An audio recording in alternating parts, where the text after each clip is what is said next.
Ding. Ultimate simp system. Binding successful. Newbie mission.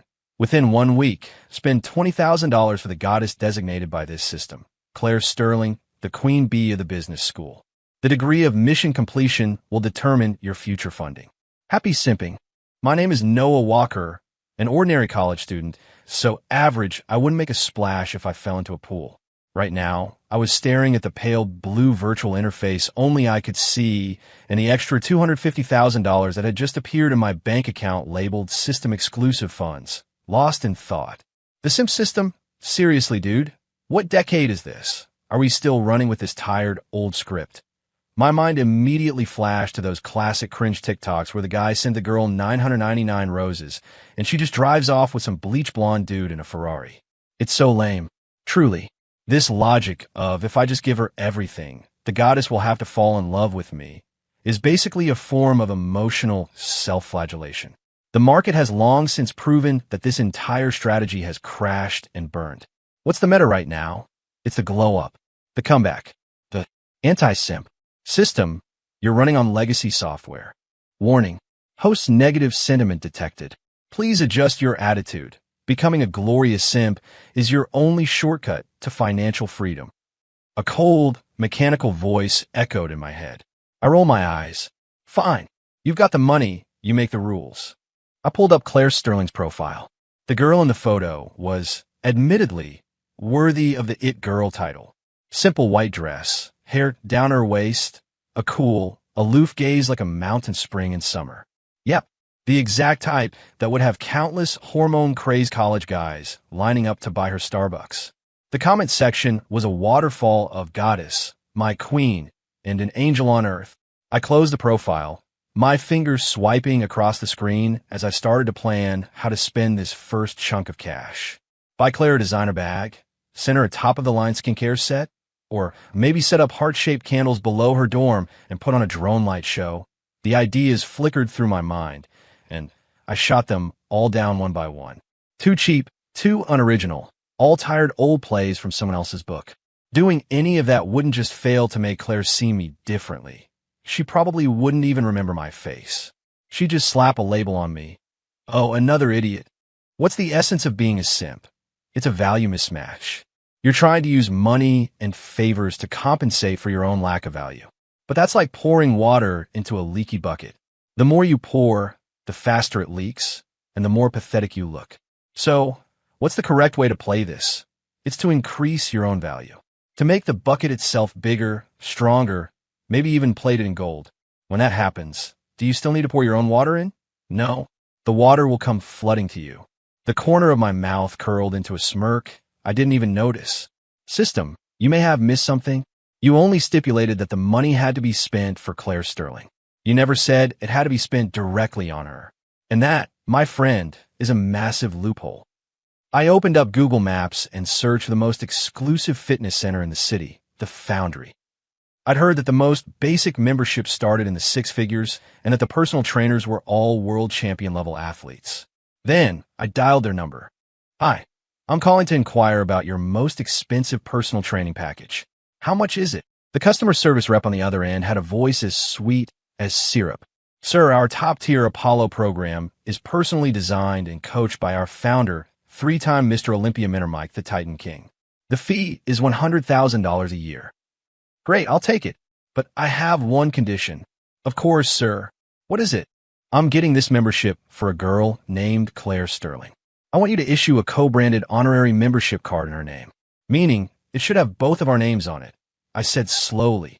Oh, and one more thing. I need you to draft some promotional copy for me. Something like celebrating Ms. Claire Sterling on becoming the Foundry's newest VIP member. Then, I need you to blast it all over my Instagram feed. The other end of the line went silent for a full 5 seconds. I figured the rep, in all her years of work, had never encountered a request this bizarre. Sir, you mean to say you're spending $100,000 on a membership for yourself, and then giving the credit for it to Ms. Claire Sterling? Exactly, I said with a mental snap of my fingers. Is that a problem? And no problem at all. Sir, I'll arrange it for you immediately. The rep's voice instantly became incredibly enthusiastic. After hanging up, I I looked at the $250,000 in my account. See that, system? The next big trend isn't about being the best simp. It's about using a simp's money to turn yourself into a god everyone else wants to simp for. Game on. 2. Warning. System has detected abnormal host behavior logic. Funds were not directly applied to the target individual. Claire Sterling. Please correct your actions immediately. The system's alarm shrieked in my head like an air raid siren. I was lying on the Foundry's $1 million body composition analyzer, eyes closed, and lazily replied, "What's the rush? The money's been spent, hasn't it?" The invoice is even made out in Claire Sterling's name. No issues here. Sophistry. This is an indirect gesture. The target's awareness of it is extremely low, resulting in negative simp efficiency. This is an invalid transaction. Oh, really? I open my eyes to look at Mike King, my new personal trainer whose pecs were bigger than my head. He was frowning at my report like it was a complex puzzle. "Noah, your physical condition is pretty poor. 28% body fat, severely lacking in muscle mass, and you've got slight scoliosis."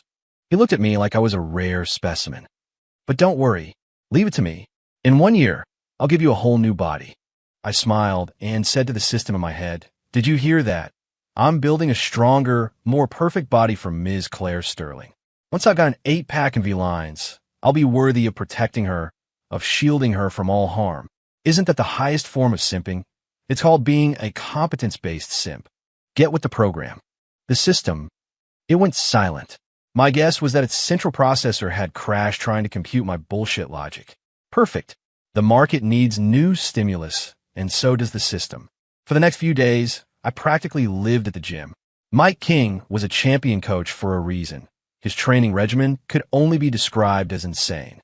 A daily blitz of strength training, cardio kickboxing, and Pilates stretching drained every last ounce of energy from my body. I'd often collapse on the floor mid-workout, feeling like my soul had left my body. The system in my head went from issuing frantic warnings to giving listless daily reports. Daily mission: bring Claire Sterling a loving breakfast. Host failed. Rating poor. Daily mission: like and comment on Claire Sterling's Instagram post. Host failed. Rating abysmal. Daily mission: find out Claire Sterling's class schedule and arrange a chance encounter. Host failed. Rating beyond hopeless. I ignored it completely. Bring her breakfast? I'd rather use that time for 10 more minutes of sleep to boost protein synthesis. Like her posts? Ugh, the lowest form of cheap, ineffective online interaction. Arrange an encounter? Give me a break. True attraction is never about desperate chasing. One day, I just finished a heavy set of bench presses, my chest muscles pumped, sweat dripping from my chin onto the floor. I casually picked up my phone to check the time, and that's when I saw it. The Foundry's official account had tagged me in a new post that was blowing up my feed. It was a perfectly edited 9-photo carousel with a caption dripping with hype. A huge congratulations to business school goddess Ms. Claire Sterling on becoming the Foundry's 3rd ever Apollo program VIP honorary member. If you love her, give her the best. At Claire Sterling, Bellowit was a photo of the sleek black and gold co-branded membership card. My name was printed right next to hers. The post instantly detonated across the entire university's social network. Holy crap, the Foundry? Isn't that the gym where they say even the air you breathe is filtered? $100,000 membership? Dude, what billionaire god is behind this? Is this Claire Sterling's mystery boyfriend? This is insane. At Claire Sterling, goddess, you have to say something. I could just imagine Claire, buried under an avalanche of notifications and DMs, completely bewildered. Perfect. The traditional simp tactic is to wear your neediness on your sleeve like a pathetic, tail-wagging puppy. My tactic is what I call absent presence. I'm not there physically, but my name, my legend, and my purchasing power are everywhere. I want to make her curious about me. And curiosity is the first step to a downfall. Ding. Detected a drastic fluctuation in the target's emotional state. Curiosity plus 50. System is reevaluating host behavior. Oh, a reevaluation already? I wiped the sweat from my brow and chugged a bottle of electrolytes. Just then, the glass door to the gym swung open, and a familiar yet unfamiliar figure walked in. It was Claire Sterling. She was wearing a lavender workout set, her long hair tied up in a high ponytail, giving her a sharp, energetic look that her photos didn't capture. She was clearly looking for someone, her eyes scanning the massive gym floor.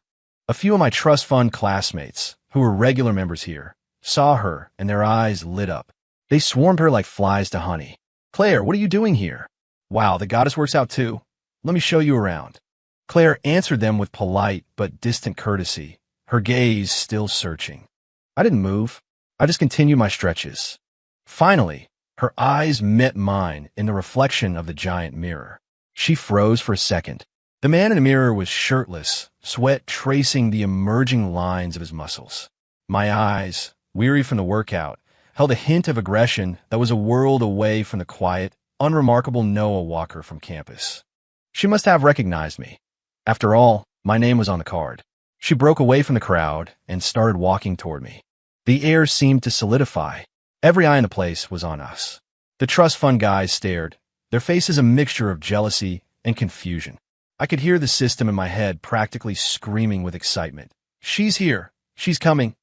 Host now. This is your moment. Unleash your ultimate simp power. Go welcome her." I ignored it. I just watched her reflection in the mirror, getting closer and closer. Then, a second before she could speak, I turned my back to her and said to my trainer, Mike, who was standing nearby, "Mike, breaks over. Next up, kickboxing." Without a second glance in her direction, I walked straight to the boxing ring. Out of the corner of my eye, I could see Claire frozen in place. That cool, composed face of hers showed bewilderment for the first time, and a flicker of annoyance. It was probably the first time in her life a guy had treated her with such complete and utter indifference, especially right after that same guy had, in her mind, dropped a fortune for her. The flock of rich kids behind her looked on in disbelief, as if they'd just witnessed a unicorn. "Host, what are you doing? Are you insane? The goddess came to you. This is a once-in-a-lifetime opportunity. Go explain yourself. Go grovel." The system in my head was a babbling mess. I couldn't be bothered. Explain what? That I spent $100,000 not for her, but for myself? That would be showing my entire hand. Too stupid. A true hunter always maintains an air of mystery. I pulled on my boxing gloves and started laying into the heavy bag, one punch after another. Sweat flew, muscles tensed, and every impact felt like I was trying to obliterate all my problems. Mike was beside me, counting reps, yelling, "Power, from the hips, let all that anger out." Anger? I wasn't angry. I was just enjoying the feeling of having everything under my control, including the increasingly intense stare burning into my back. Claire didn't leave. She just stood a short distance away, watching me. I don't know how long she was there. It was only after I'd finished a full set, leaning against the ropes and panting like a dog, that she approached again. This time, she walked right up to me. "Noah Walker, right?" Her voice was like her, cool and crisp like the chime of ice in a glass. I looked up, wiping the sweat from my face. Up close, I realized her skin was flawless, practically poreless. "Yeah," I asked, still catching my breath. My attitude clearly caught her off guard again. There was no gushing excitement, no starstruck reverence, just the flat tone of a stranger asking, "What do you want?" Her perfect eyebrows knitted together slightly. "That thing on Instagram. That was you?" she asked. "Oh, that." I nodded. "Yeah." "Why?" she pressed. Here it comes. The classic question. I looked into her searching eyes and found the situation slightly amusing. What did she expect me to say? "Because I like you? I'd do anything for you? Give me a break." Cheesy lines like that would instantly tank my social capital. I took off my gloves, tossed them on the floor, and started wiping my neck with a towel. "No reason," I said, looking at her earnestly. "If you really need one, let's just call it an investment." "An investment?" She looked even more confused. "Yep." I grinned, showing my teeth. "An investment in myself. I figure my body, my health, my image, it's worth the price. As for why your name is on the card. Let's just say I was hoping to catch some of the campus queen's good luck. For superstitious reasons." My explanation was 3 parts truth, 7 parts absolute nonsense. Claire was completely floored. She had probably imagined a million possible explanations, but never this one. For good luck? The excuse was so absurd it actually managed to crack her cool facade. She seemed to want to say something, but didn't know what. Ding. Target's cognitive functions are in disarray. CPU usage at 95%. Warning. Host actions have severely deviated from the simp database. Initiate recovery protocols immediately. The system was screaming again.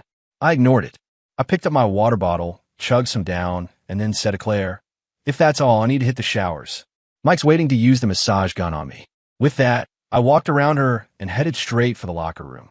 From start to finish, I didn't ask for a number, didn't suggest getting dinner sometime, didn't even offer a polite goodbye.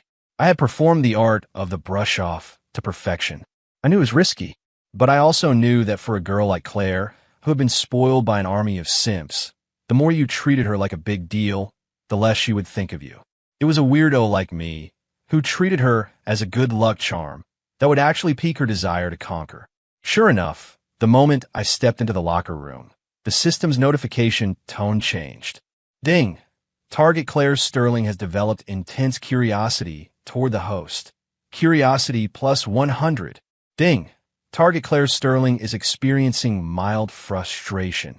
Desire to conquer plus 30. Ding! System logic conflict detected. Initiating first self-correction. Correction failed. Warning! Unknown bug detected in system. Warning. Listening to the crackling static of the system, I felt a surge of satisfaction. That's more like it. The market needs new ideas, and the game needs a new meta. System, your outdated logic is officially obsolete. I hummed a tune as I showered. I could feel the testosterone surging through my young body. And damn, it felt good. After that little episode at the gym, I figured Claire would let it go. After all, for a proud girl like her, being publicly ignored by some nobody who couldn't appreciate her station had to be a blow to the ego. I was wrong. The next day, she sent me a friend request on WhatsApp. The request simply read, Claire Sterling. I stared at the screen for a full minute. Host, accept. Accept it now. This is an olive branch from the goddess herself. A supreme honor. Quick. The system spammed my brain. I ignored it, tossed my phone aside, and went back to my textbook. It's called delayed gratification. The faster you respond, the cheaper you seem. I was going to make her wait. Let her wonder. Let her curiosity about me fester and grow in the silence. It wasn't until that evening, after my arms were screaming from a final set of pull-ups, that I casually picked up my phone and tapped accept. I didn't send a message. No hey, nothing. I treated it like I was just clearing out a junk notification. Sure enough, less than a minute later, a message came through. Claire Sterling, why did you take so long to accept?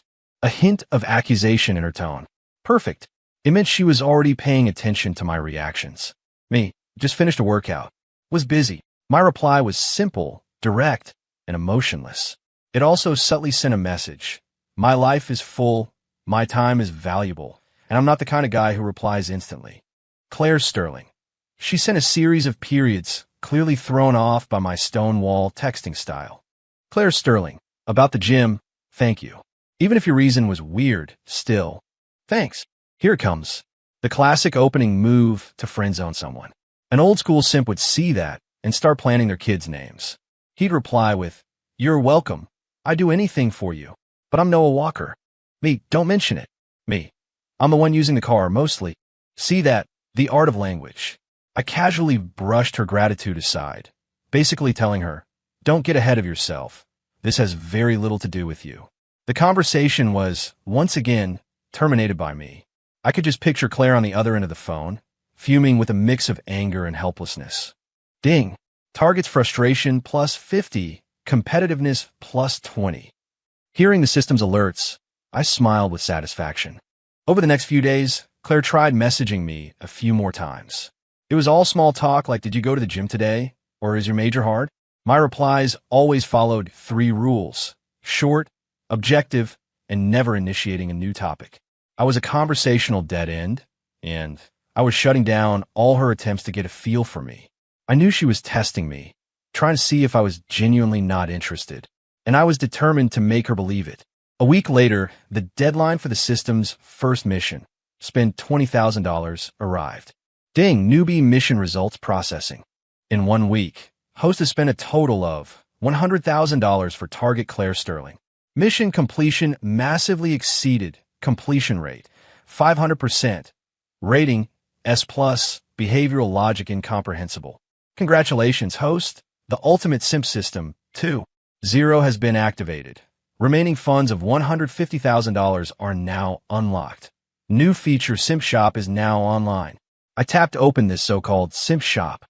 It was filled with all sorts of ridiculous items. Skill, mind reading, trial version. Effect, allows you to read the target's most superficial current thoughts. Price, $15,000. Item, Truth Serum Elixir. Effect, makes the target speak their true feelings for 10 minutes. Price, $30,000. Aura, Big Spender. Effect, when spending money on the target, host's personal charisma temporarily increases by 200%. Price, $50,000. I shook my head. This stuff looked powerful, but the core logic was still the same. Every ability had to revolve around simping for the target. Such a small-minded design. Host, buy something. With mind reading, you'll know what the goddess is thinking. You can cater to her every whim. You'll be unstoppable, the system urged. Not interested, I said, closing the shop. Why would I want some intangible skill when I could get real, tangible results? My gaze fell on a web page I'd been studying for a while now. It was for a high-end bespoke tailor in a luxury, downtown shopping district. The founder was an old master who used to make suits for the British royal family. An entry-level suit started in the 5 figures. A man's taste and substance begin with a well-fitted suit. The gym was for upgrading my hardware. Now it was time to upgrade my software. I immediately transferred $30,000 from the system funds. Ding. Host has spent $30,000. Item purchased. 1 Brioni custom-tailored suit. Warning. This transaction has no connection to the target, Claire Sterling. This is a serious violation. The system will now issue a punishment. The shrill alarm blared again. Punishment. Host will experience social suicide for 24 hours. Manifestation. Uncontrollable and continuous hiccuping in public. Oh, a punishment? Uncontrollable hiccups? I laughed. System, isn't that a little juvenile? The next day, I was walking to class in my new $30,000 charcoal gray suit that fit my body like a second skin. The suit felt like it had magical powers. It made me stand up straighter, my posture more confident. The number of girls turning their heads as I passed was at least triple the usual. And then the punishment kicked in. Hic! A loud, sharp hiccup escaped my throat against my will. Hic! Hic! One after another, they wouldn't stop. People around me started staring like I was some kind of freak. I could hear them whispering, "Who's that guy? Dressed to the nines, but hiccuping like a frog. Oh mio, I'm dying. Is this performance art?" Ding. Social suicide. Punishment is in effect. Host current social rating -50. Please correct your erroneous behavior immediately, the system gloated. Social suicide? I looked at the pointing fingers and judging stares, and instead of feeling embarrassed, I found it amusing. Just then, I saw Claire Sterling walking toward me. She was in a white sundress today, as beautiful as ever. She obviously saw me, and my ridiculous predicament. Her steps faltered. I saw her friend whisper something in her ear, covering her mouth to stifle a laugh. See, this is what happens when you disobey. Your image in a goddess's eyes is completely ruined, the system crowed. Is it? Instead of avoiding her, I walked straight toward her, meeting her gaze, all while hiccuping without missing a beat. Hic! The moment I passed her, I stopped, turned my head, and gave her a wry, self-deprecating smile. Then, in a voice just loud enough for everyone nearby to hear, I said, "My apologies." Hic! I gargled with a bottle of 82 La Fight this morning. Hic! The aftertaste is a little stronger than I expected. Without waiting to see her instantly petrified expression, I continued on my way, my confident stride punctuated by a series of resounding hiccups. My gargled with 82 La Fight, lines spread across campus like wildfire. I went viral, in the weirdest way possible. The university's online forum had a thread about me that grew into a skyscraper. The title was, "Holy SHD. The guy who bought Claire Sterling the $100,000 gym membership was gargling with La Fight this morning." The replies poured in. "No way, is that for real? Who is this dude? Is his family sitting on a diamond mine? I was there. He was wearing this killer suit, hiccuping his head off while saying that line, and he was so damn calm about it. It was epic. I don't know. It feels like he's putting on a show. Who flexes like that? Show or not, I won't forget him now. Noah Walker, right? Interesting. Am I the only one who noticed the suit? Looked like Brioni. My dad has one. It was over 30 grand. The narrative was shifting in a direction I hadn't expected, but was more than happy to see. Social suicide? No, this was character building. A mysterious guy with money, style, a rebellious streak, and a sense of humor. The persona was now established. It was leagues above the simps who could only think to offer flowers and coffee. Warning, warning. Social suicide punishment has failed to produce the desired effect. Host social rating has increased instead of decreased. System logic and secondary conflict. Rebooting. Listening to the system's static-filled death rattle, I cheerfully walked into the tailor shop to pick up my second, even more expensive suit, a midnight blue velvet tuxedo. Money is meant to be spent on the cutting edge, and I was the sharpest blade. Over the next month, I fully committed to my self-investment theory. I used the system's funds to enroll in online courses from a top business school, studying finance and management. I might just be a student now, but knowledge is an asset that will never betray you. I hired a professional etiquette coach to teach me social graces and fine dining protocols. A person's class is often revealed in the details. I even took lessons in wine tasting and equestrianism. These skills, which might seem like pretentious flexing, are actually keys to unlocking certain social circles. My life was packed.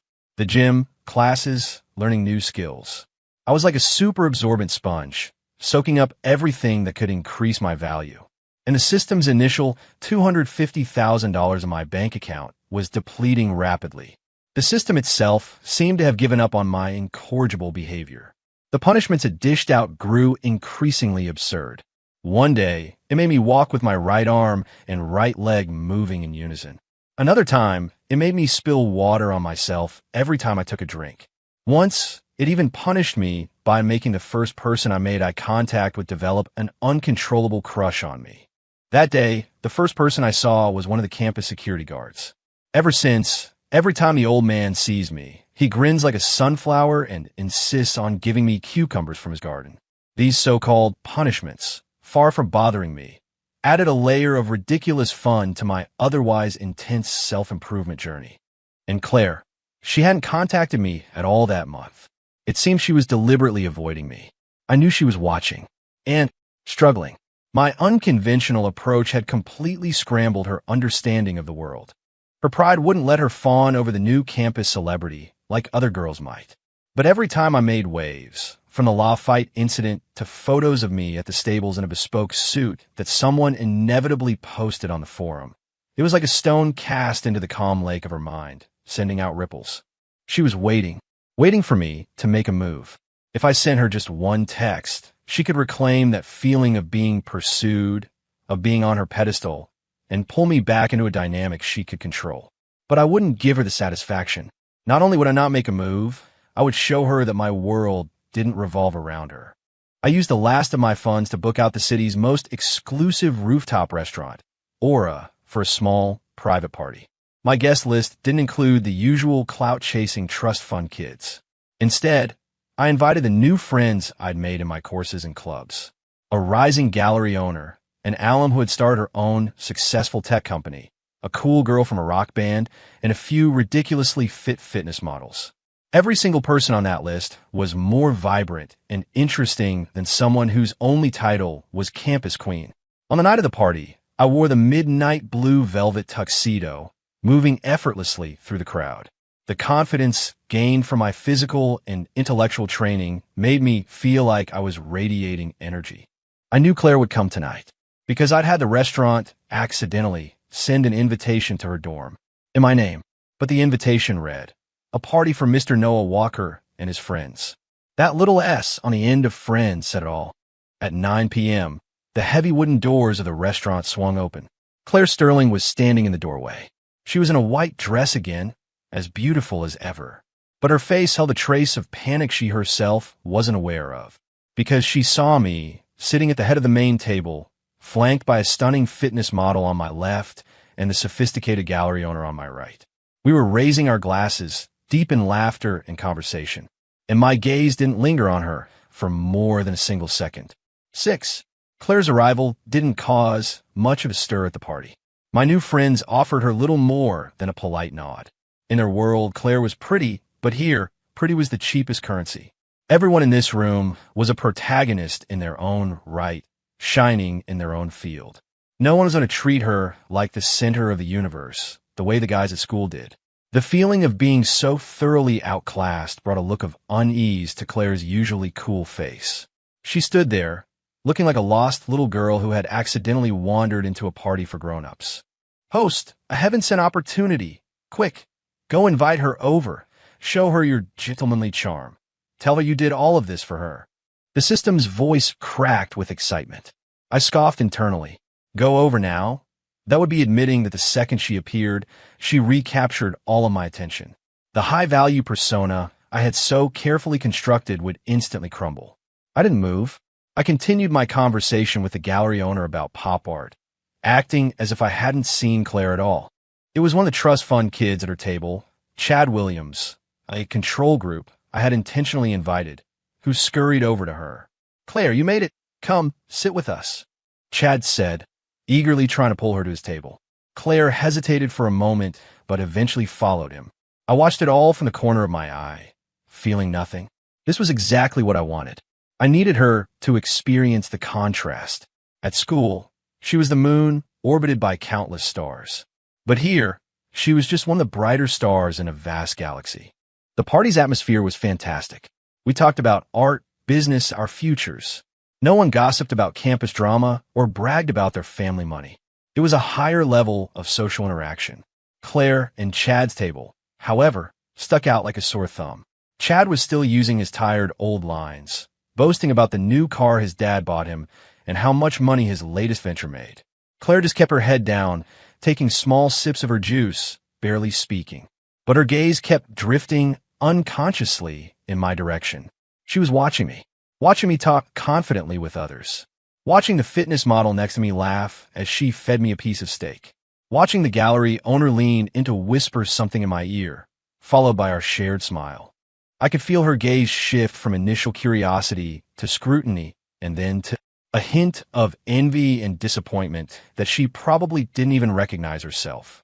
It likely dawned on her for the first time that a person's world could be so vast and exciting, and that her campus queen, halo, was painfully dim in the light of the real world.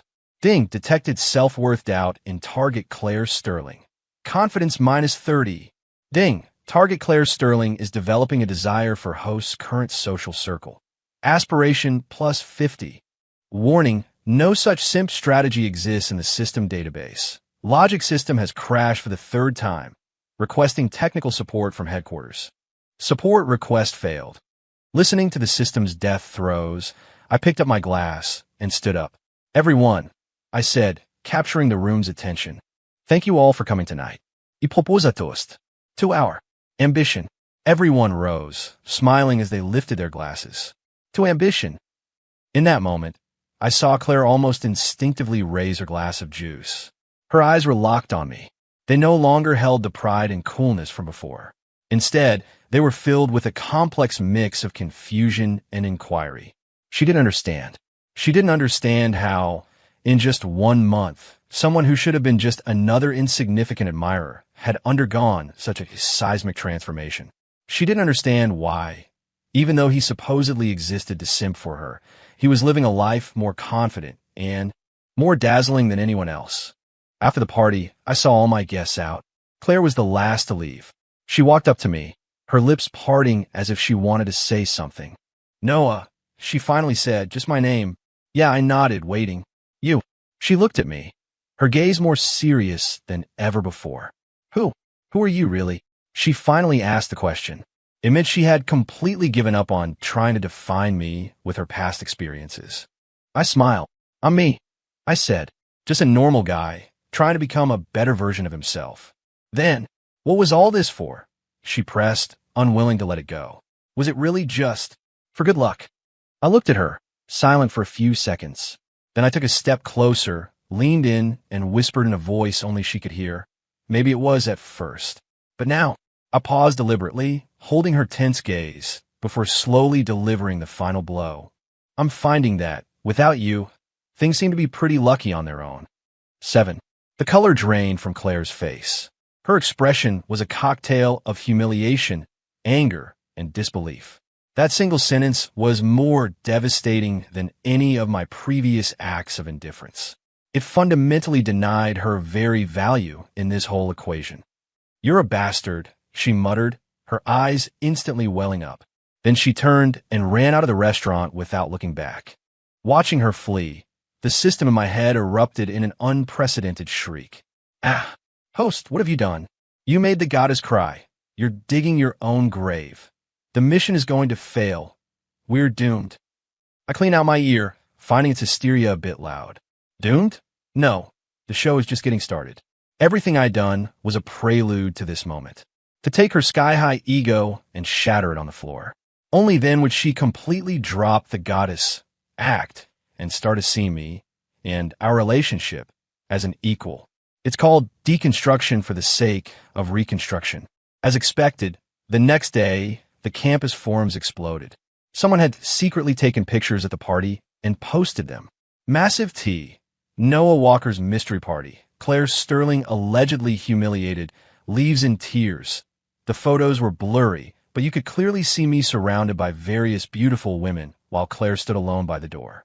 The comment section instantly split into 3 factions. The first was Claire's loyal army of simps, led by Chad Williams, who furiously attacked me. "Noah Walker is such a trashy player. What a poser. Making our goddess cry. Who the hell do you think you are? For real. So what if you have a little money? Claire, don't cry. We'll always support you." The second faction was the newly minted popcorn gallery, who were thoroughly enjoying my anti-trope behavior. Dude, this guy has guts. He's the first one to ever publicly embarrass the campus queen, right? Is it wrong that? I kind of love this. I've been sick of those mindless simps for a long time. Noah is a legend. That's how a man should act. Stop enabling these princesses. The third faction was small, but the most interesting. It was composed of other girls from the university. Honestly, I'm a little jealous of Claire. Yeah, she was made to cry, but at least it proves that Noah Walker sees her as an equal competitor, not some goddess that needs to be worshipped. I agree with the post above. Compared to the greasy guys who only know how to say drink more water, a mysterious and assertive guy like Noah is way more attractive, right? See, the tide was turning. Even the girls were tired of being simped for. What they craved was a challenge, a contest between equals. Did you hear that, system? That's the sound of the market speaking. Ding. System is unable to comprehend the current public opinion trend, requesting updated definitions for keywords, player, gaslighting, A-game. For the next week, Claire completely vanished. She didn't come to class, and there were no more messages on WhatsApp. I guess she was going through an intense internal battle. I, on the other hand, was happy for the peace and quiet. I spent the last of the money from a systems fund. I didn't buy a car or a watch. I used the money to register a small investment firm. I was the sole officer. Then, I used the firm to acquire a nearly bankrupt coffee shop next to campus. I renovated it, turning it into an open, multi-purpose space, part cafe, part reading room, part study hall. I named it the Ferryman. I didn't expect it to make money. I just wanted to create a place where students, lost and anxious like I once was, could catch their breath. When you have money, you stop thinking only about how to spend it. You start thinking about how to make it mean something. The day the cafe opened, I kept it simple. No promotions, no fanfare. I sat alone at a table by the window, sipping a coffee and watching the young faces pass by outside. Just then, the wind chime on the door tinkled. I looked up. Standing in the doorway was Claire Sterling. She had lost some weight in the week she'd been gone, but her eyes were no longer cool or confused. They were calm, with a hint of resolution. She walked straight to my table and sat down across from me. "Noah," she began, getting straight to the point. "Do you think I'm pathetic?" I didn't say anything, just poured her a glass of water. Being put on a pedestal by everyone, I really started to believe I was some kind of goddess, she said with a self-deprecating smile. I accepted people's kindness like it was my due, and when I rejected them, I couldn't even offer a sincere apology. The truth is, I'm nothing. Without that halo, I'm just a spoiled, ordinary girl. I was a bit surprised. I didn't expect her to be capable of such sharp self-analysis. It seemed my shock therapy had worked. So, I asked. So, she took a deep breath, lifted her head, and looked at me with burning intensity, saying each word clearly. I want to get to know you again. Not as Claire Sterling, the campus queen, but as Claire Sterling, an ordinary girl. She paused, a faint blush of nervousness appearing on her cheeks. Can I pursue you? Ding, ding, ding. Warning, warning, warning. Claire's question was like a nuclear bomb that completely fried the system in my head. Target's behavioral logic has undergone a 180-degree reversal. The worshipped is attempting to become the worshipper. System core code has suffered a catastrophic impact. Emergency defense mechanism activated. Defense failed. Arg. With a final, agonizing scream, the system's voice vanished. The world was quiet. I looked at the girl across from me, her face a canvas of nervousness and hope, and for the first time, I felt like I was in a tricky situation. Honestly, I never expected her to say something like this. My script was that she would feel slighted, test me in various ways, and through that push and pull, we would slowly find an equilibrium. But she had just flipped the whole table over. She was done playing games. She chose the most direct, most honest way to face me. And in doing so, she threw the challenge right back at me. Pursue me? I raised an eyebrow, leaning back in my chair. Claire, I think you've got something wrong. I never said I liked you. My words were cruel. Her face paled a little, but this time her gaze didn't waver. I know, she said. You don't have to like me. This is my decision. I just want to give myself a chance, and to give you a chance. To get to know the real me. I used to think that what people did for me was something I was entitled to. Her voice softened. But you made me realize that no one is obligated to be good to anyone. All kindness should be cherished and returned. You show me what a better person looks like. You're confident, disciplined, you have goals. Your life is so vibrant. I want to be like that, too. She looked at me, her eyes stripped of all their previous impurities. All that was left was pure admiration and a tiny, humble glimmer of hope. Damn it. I had to admit, I was a little moved. As an observer of trends and a deconstructor of tropes, my specialty was seeing through the game. But I'd forgotten that the human heart is the one thing that never follows a script. Just when I had deployed all my tactics and strategies, she countered with the most disarming weapon of all, sincerity. That was the ultimate power move. I was silent. The cafe was filled with the sound of soft background music. After a long moment, I finally spoke. A reason. Give me one reason why I should let you pursue me. Because, she thought for a moment, then said with great seriousness, because you were the first person who dared to pull me off my pedestal. I want to see what the view is like from the ground. That was a unique reason. I smiled. All right, I said. She stared, her eyes instantly lighting up with surprise. You agree? I agree to give you a chance, I said, holding up a single finger. But I have my own rules. You want to pursue me? Fine. But first you have to pass my test. A test? That's right. I took a sip of my coffee and said slowly, first, from this day on, forget your campus queen title. To me, you're just Claire. She nodded emphatically. Second, I continued, I don't like being disturbed. So, without my permission, you're not to message me, and you're not to come looking for me. Her expression froze. What kind of pursuit was this? They couldn't even talk. Then, what am I supposed to do? She asked. Simple. I gestured around us. See this coffee shop? Starting today, you work here. When you can use your own two hands to buy me a cup of the best damn latte in the world, made by you, then your test will move on to phase 2. With that, I stood up to leave. Noah, she called out. I turned back. Your test is hard, she said. Of course, I grinned. After all, I'm a very hard man to get. Without another word, I left her there, wearing an expression that was a perfect mix of annoyed and amused, and walked out of the cafe. I was a good distance away before I realized my heart was beating a little too fast. I leaned against a wall and took a long, deep breath. Okay, I admit it. This was starting to get interesting. Claire actually started working at the coffee shop. I assigned her the role of a server. She wore the same uniform as every other employee, taking orders, delivering food, and clearing tables every day. On her first day, she was clumsy, either spilling cups or mixing up orders. A few times, impatient customers snapped at her, and her eyes reddened with frustration. I watched from a corner, a silent observer. I didn't help. This was her test to pass, not mine to interfere with. The news hit the campus like a bomb. Campus queen Claire Sterling is bussing tables at Noah Walker's coffee shop.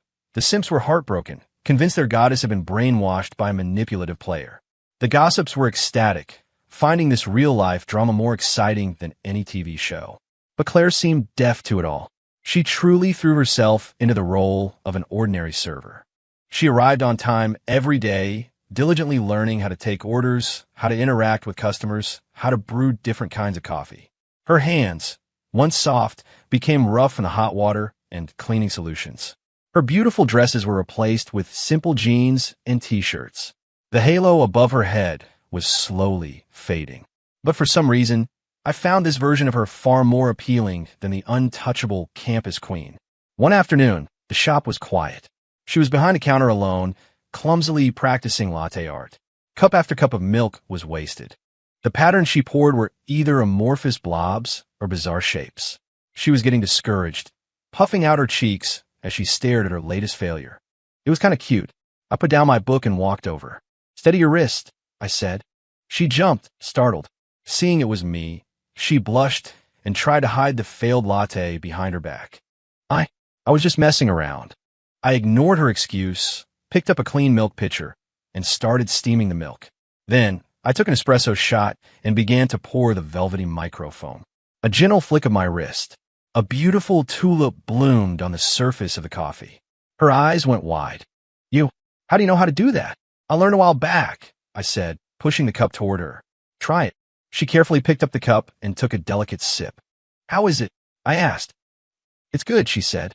"Then keep practicing." I put the tools aside and turned to leave. "Noah," she called out again. Thank you," she said. This time, her thank you was completely different from the one at the gym. There was no politeness, no distance. Just simple, unadulterated gratitude. I paused for a second, nodded, and said nothing more. When I returned to my seat, I found I couldn't focus on my book anymore. I watched her, back behind the counter, my small gesture having reignited her determination as she went back to practicing. A feeling, something new, was quietly taking root inside me. The following days were peaceful. I continued my own journey of leveling up, while she, in my coffee shop, slowly transformed from a fumbling rookie into a skilled barista. She didn't talk much, but the shop's regulars grew to like her. She was always quiet, always focused. It seemed she had truly found a different kind of value in herself. Meanwhile, after spending the last of the system's million, my own investment firm, thanks to a few shrewd project choices, started turning a profit. Money was making money. It looked like I was on my way to actual financial freedom. But strangely, I wasn't as thrilled as I thought I would be. I found myself enjoying my afternoons more, sitting in the corner of the cafe, watching the girl in the apron, bathed in sunlight, carefully making latte art for a customer. Then one day, as I was reviewing financial statements, a figure in a cafe uniform stood before me. It was Claire. She held a tray, and on it was a single latte. On its surface was a perfect, intricate heart. "Noah," she said, looking at me with a confident, radiant smile I had never seen before. "I made this. The best latte in the world. And now, I'd like to use the salary I earned this month to buy it for you." She gently placed the coffee in front of me. "The first phase of your test," she took a deep breath, as if summoning all her courage, looked me in the eye, and said with conviction, "Did I pass?" I looked at the latte in front of me, at the flawless foam art. Then I looked into Claire's eyes, which were shining like stars. I knew she was telling the truth. This cup of coffee was the product of a month of sweat and countless failures. It held her effort, her perseverance, her feelings. Ding. System reboot successful. Ultimate simp system has been upgraded to Invincible True Love System 1.0. A long-lost voice suddenly echoed in my mind. I froze. What the hell? The Invincible True Love System. Detecting that host and target have entered the mutual affection stage, the system's core logic has been restructured. Congratulations, host. New feature. Heartbeat moments unlocked. Whenever the target spends money for the host or develops strong feelings of love, the system will grant heartbeat points. Points can be used to redeem higher-tier items and skills in the shop. I listened, feeling a headache coming on. This system was certainly keeping up with the times. It had jumped from the extreme of a simp model straight to the other extreme of a love-crazed model. Same garbage, different wrapping. Host, quick, drink the coffee. The goddess made it for you with her own hands. Drink it, and your love will ascend to a higher plane. The system began its hysterical cheerleading in my head. I ignored it. I simply lifted the cup, took a moment to appreciate the aroma. It was fragrant. Then I pushed it back across the table to Claire. The smile on her face froze. WHY. Her voice trembled slightly. The coffee, the art, it's all excellent. But it's not time to drink it yet, I said calmly, looking at her. Then, when is it time? I told you. This is only the first phase of the test. I leaned back in my chair, finding her crestfallen expression a little amusing. Claire, we didn't really think making a good cup of coffee was enough to win me over, did you? My standards are a little higher than that. Her face flushed crimson. With anger. Noah, you're messing with me again. I'm not messing with you, I said with a shrug. I'm just telling you that self-investment is a long-term, continuous process. You've only just begun. She was too angry to speak. How about this? I said after a moment's thought. Phase 2 of the test. Starting tomorrow, you don't have to come to the shop anymore. What? She was stunned. You're firing me. No, I shook my head. I'm giving you an extended vacation. I took a card from my wallet and placed it on the table. There's $15,000 on this card, I said. Claire stared at the card, her eyes full of suspicion. What do you mean? This is your test fund for the next phase. I looked at her, enunciating each word. I want you to use this money to do anything you've ever wanted to do, but couldn't, for whatever reason. Go learn to dance, get a scuba diving license, travel solo to a city you've always dreamed of visiting. In short, do anything and everything that will make you a more interesting, more well-rounded person. I want you to live for yourself for once. Not for the title of campus queen, not for what other people think, and not for me. When you find the Claire Sterling who shines truly and incandescently for herself, then you can come find me. I finished and stood up. I'll keep a rain check on this coffee.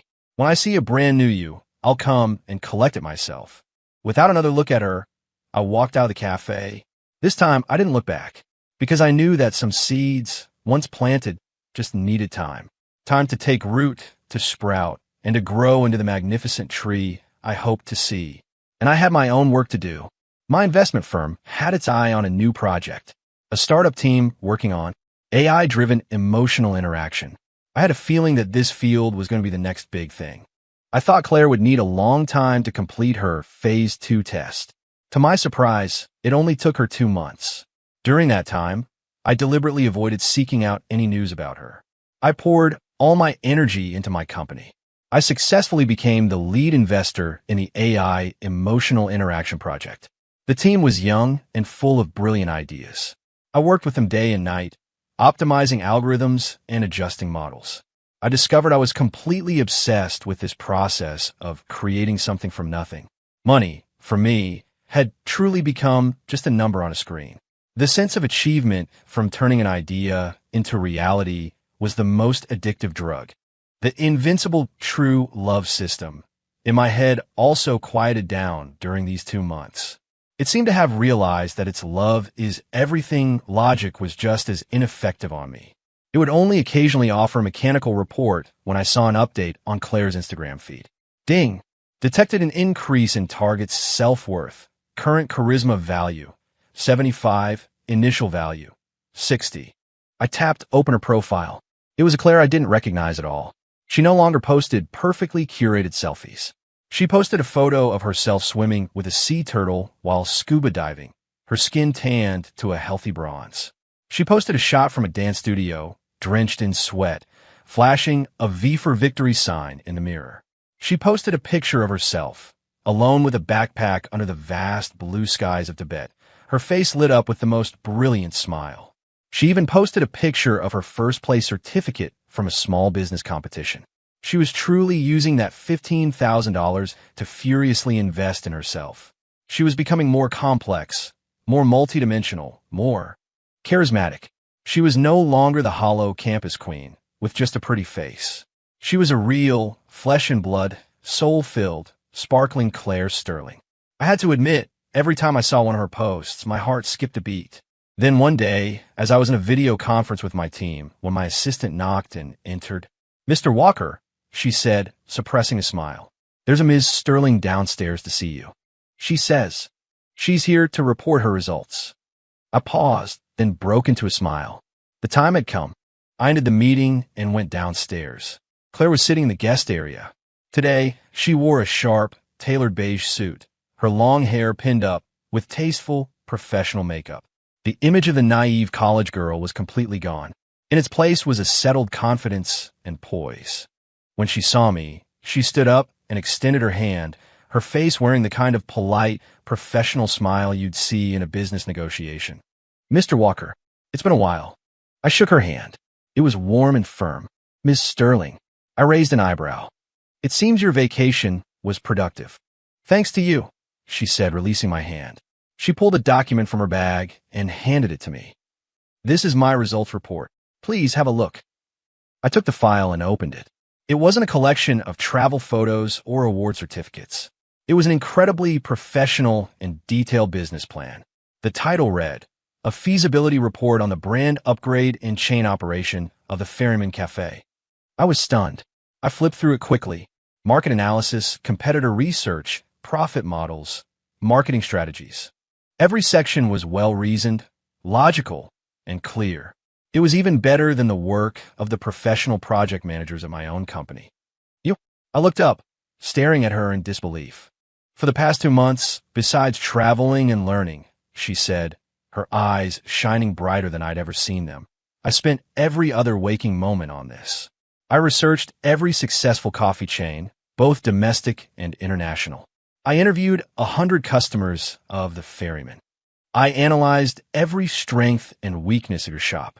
Noah," she looked at me, her tone deadly serious, "you gave me $15,000 and told me to find myself. Now I discovered that what I'm truly passionate about isn't dancing or diving. It's this, the process of taking an idea, a concept, and turning it into reality through precise calculation and planning. I love business. I love a challenge." So, she took a deep breath, a sly, fox-like grin spreading across her face. "Now, I would like to, as Claire Sterling, formally propose a partnership with your company. I want to invest in your coffee shop, and I want to turn it into a successful national brand." "No, Mr. Walker." She gave me a slight bow. "Phase 2 of my test. Did I pass?" Looking at Claire and the business plan in my hands, a plan that would impress any venture capitalist, I felt for the first time what it was like to be surpassed by your own student. My goal was to help her grow into a strong, magnificent tree. Instead, she had cultivated herself into an entire, thriving forest. Ding! Target's commercial value has awakened. Current charisma value, 85. Ding! Target has initiated a reverse investment toward the host. Hidden plot. A match of equals, triggered. System reward.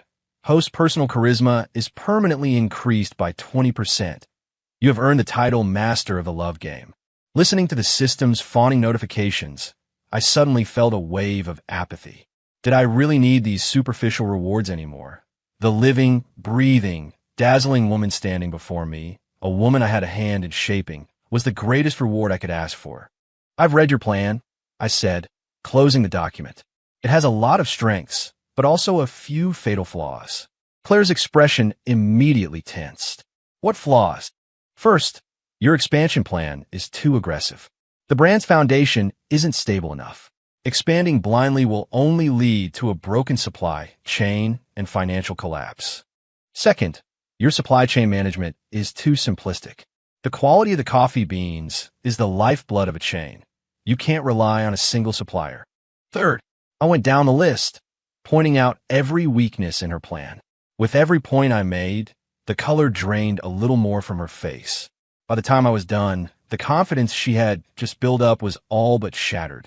So, she asked, dejected, "My proposal is still a failure?" "No," I said, shaking my head. I walked over to her, took the business plan, and circled a few key areas with a pen. "These problems, if you can give me a perfect solution for them within 1 week," I said, a familiar, devilish smile playing on my lips, "then I will accept your investment.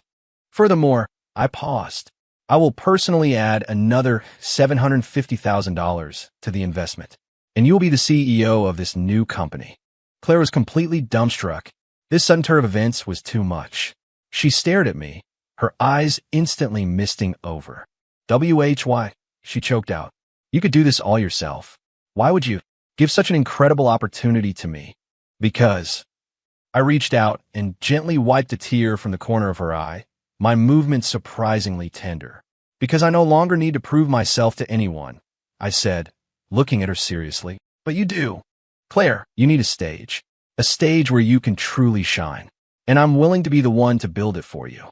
Of course, my tone shifted back to its usual playful arrogance. "That's contingent on your solutions satisfying me. After all, I'm a very demanding investor." She looked at me, and a tearful smile broke through. "Noah, you really are a bastard. Thank you for the compliment." That week, Claire basically lived at the office. She took the problems I'd given her and reworked her business plan from the ground up. I assigned her one of my company's top project teams to assist her. I watched her evolve from being slightly hesitant at first to becoming more decisive, more assertive, more like a CEO. She held meetings with my team, debated them, even slammed her fist on the table. She stayed up all night with bloodshot eyes just to understand a financial model. She personally flew to South America to find the best coffee bean suppliers. She was giving everything she had for something she was truly passionate about. A week later, she placed a new business plan in front of me. It was twice as thick as the original. I read the first page, then closed it. "Congratulations, Miss Sterling," I said, standing up and extending my hand. "It's a pleasure to do business with you." She froze for a full 3 seconds before it registered. A wave of overwhelming joy washed over her. She didn't shake my hand as I expected. Instead, she launched herself at me, jumping into my arms and wrapping her legs around my waist like a koala. "We did it, Noah, we did it." Her voice was thick with tears and uncontainable excitement. I held her, feeling the warmth of her body and the frantic beating of her heart against my chest, and I smiled. "Yes," I said, "we did it." In that moment, the system in my head was lighting up like a Christmas tree. Ding! Heartbeat points plus 1,000. Ding! Heartbeat points plus 1,000. Congratulations, host. You have unlocked the ultimate skill, Eye of True Love. You can now see through all deception and perceive a person's true heart. I looked at the girl in my arms, who was sobbing and laughing at the same time, her face a beautiful, messy portrait of triumph. I think I realized I don't need an eye of true love, because the heart right in front of me was already as real and as passionate as it gets. The Ferryman brand upgrade plan was officially launched. Claire became the CEO of the new company. I receded into the background, becoming the mysterious majority shareholder who only appeared at board meetings. I gave her the entire stage, and my judgment proved to be flawless. Claire was a natural. She had a uniquely feminine attention to detail, with an almost obsessive dedication to brand image and customer experience. She also possessed a decisiveness and ferocity that rivaled any man's. At the negotiating table with suppliers, she could haggle for 3 days and nights over a single percentage point. When faced with internal disagreements, she could calmly analyze the pros and cons and make the most objective, albeit sometimes unpopular, decision. She grew much faster than I ever imagined. In less than 6 months, the first Ferryman flagship store opened in the city's most bustling commercial district. Opening day was a massive success. Fashion bloggers, food critics, and influencers of every stripe packed the small cafe. Claire, dressed in a perfectly tailored suit, moved through the crowd with grace and confidence, absolutely glowing. She had truly become a queen, shining on her own terms. I wasn't there. I was in my office, watching it all unfold through a security feed. Watching the masterpiece, I had a hand in shaping Blossom in the most brilliant way. The feeling was strange. It was more fulfilling than earning any amount of money myself. Ding. Detected that Target's social value has reached its peak. Charisma value, 95. Congratulations, host. You have successfully transformed a worshipped individual into a value co-creator. You have unlocked the ultimate achievement, frowny face, Pygmalion. System is entering the final settlement phase. Please prepare, host. Countdown, 10, 9, 8. Final settlement? I paused. Did this mean that this absurd, year-long game was finally coming to an end? 3, 2, 1. Ding. Congratulations, host Noah Walker. You have successfully spent the entire initial system fund of $250,000. The financial freedom protocol is now officially activated for you. From this moment on, any purchase you make at any bank in the world will be reimbursed in real time by this system. No limits, no collateral, no questions asked. Congratulations, host, on becoming the 1,024th person in this universe to achieve true financial freedom. My phone buzzed. A text from my bank popped up.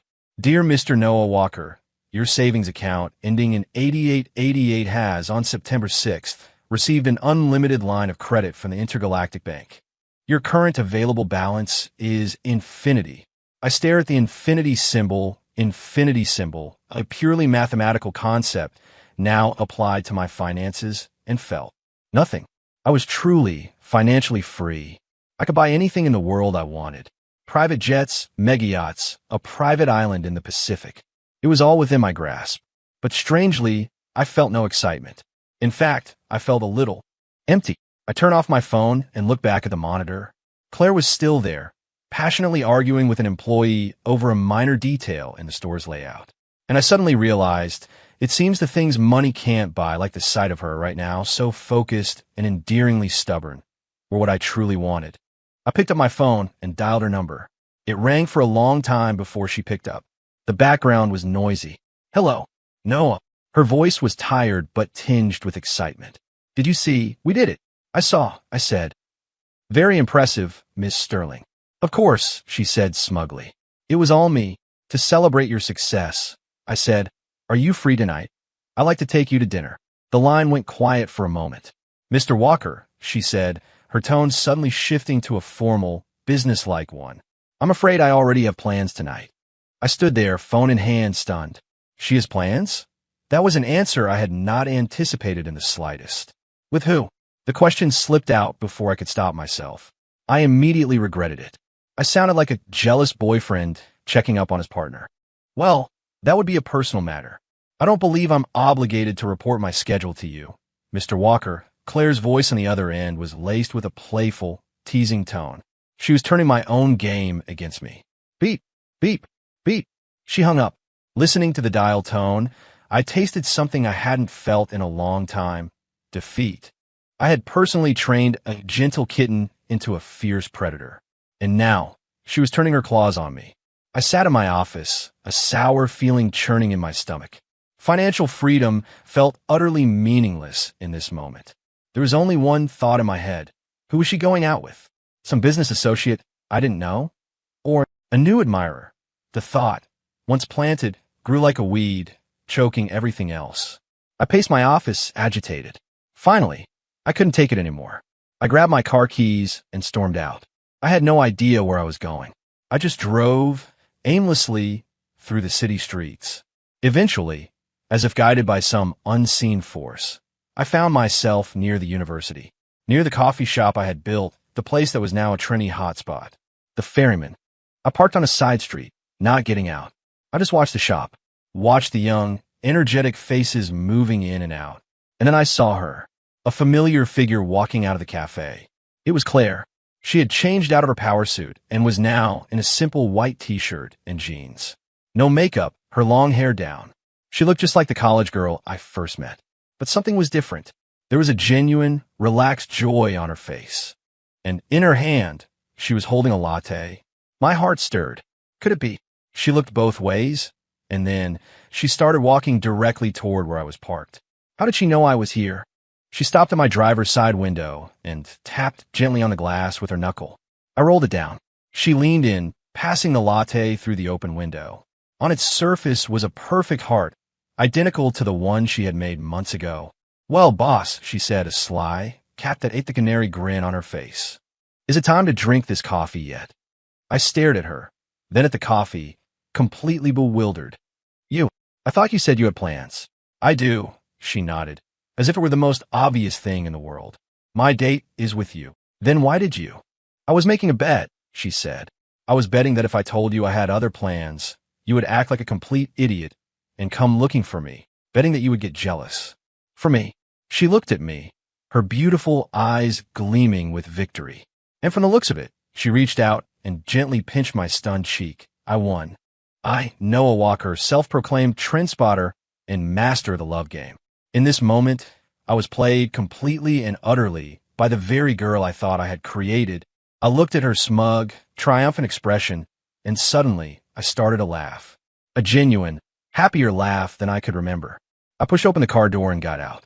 Before she could react, I pulled her into my arms, holding her tight. "Claire Sterling." I murmured into the crook of her neck, inhaling the faint, clean scent of her shampoo. "You are an absolute genius." She giggled in my embrace. "Of course I am." Ding! Detecting that host and target have entered a state of soul resonance. Final mission triggered. An investment of love. Mission requirement. Make target Claire Sterling willingly spend $1 million on you. Mission success. The system will perfectly merge with the host, granting the ultimate ability to control the rules of emotion. Mission failure. The system will. The voice echoed in my head again, but this time I didn't let it finish. I simply thought with all my focus, "Shut up." Then I released Claire just enough to cup her face in my hands, and there, under the warm glow of a streetlight, I kissed her. To hell with the final mission. I was done playing the game. The kiss was long and deep. It was filled with the relief of someone who had almost lost something precious and the fierce possessiveness of never wanting to let go. It was only when Claire, breathless, pushed gently against my chest that I reluctantly pulled away. She leaned against me, cheeks flushed, her eyes soft and shimmering like a spring pond. "Noah," she whispered against my shirt. "You know, for a second there, you were like a starving wolf." "Oh yeah." I looked down at her. "So, Miss CEO, are you going to feed me now, or keep me waiting?"